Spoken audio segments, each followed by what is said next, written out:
Welcome back. One final point before we go tonight. Let me show you why nobody with half of a brain should vote for Democrats anymore. Democrats want you to attack Republicans if you disagree with them. This is Democratic Congresswoman Maxine Waters. Take a look. See anybody from that cabinet in a restaurant, in a department store, at a gasoline station. You get out and you create a crowd. And you push back on them. And you tell them they're not welcome anymore, anywhere. Get out and create a crowd and push back on them and tell them they're not welcome anymore, anywhere. Talk about the mob much? Next thing you know, some lunatic is going to attack a Republican and feel justified, enabled by this kind of rhetoric. Violence is not how we express our political differences in this country. But if you are threatened with violence, Democrats say you shouldn't be allowed to protect yourself with a firearm. Nobody needs an AR-15 for self-defense, says Vice President Joe Biden. Watch. You don't need an AR-15. It's harder to aim, it's harder to use, and in fact, you don't need 30 rounds to protect yourself. Just rely on trained law enforcement professionals for your defense instead, Democrats tell us. Never mind that the police response time takes an average of 7 minutes from the 911 call until the officer gets to the scene. Probably after 7 minutes, the scene of a crime.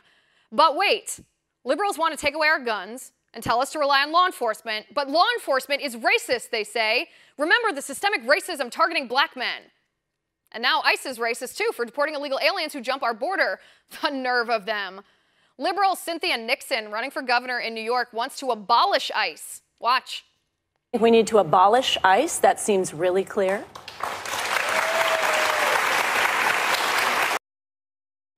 And a Democrat in Congress is introducing a piece of legislation that would abolish ICE. And then we have the owner of the Red Hen restaurant who kicked out Press Secretary Sarah Huckabee Sanders this weekend while she was eating dinner, followed her across the street, and harassed her family while they ate dinner just because this owner doesn't like Donald Trump.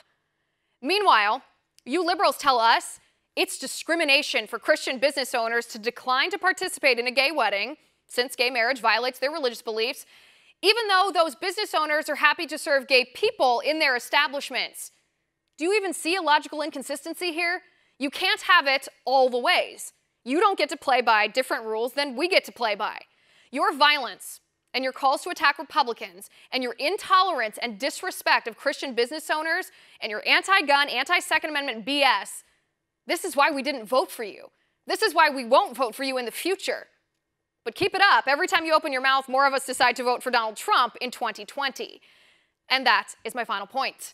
You can reach me on Twitter at Liz_Wheeler. If you liked the show, please send me an email at oann.com/contact.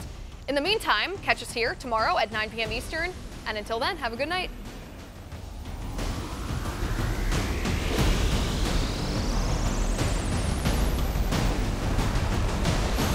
Want to see more videos like this? Click on the link below and subscribe to One America News on YouTube, and call your cable provider and kindly demand that One America News is added to your lineup. Call and subscribe today.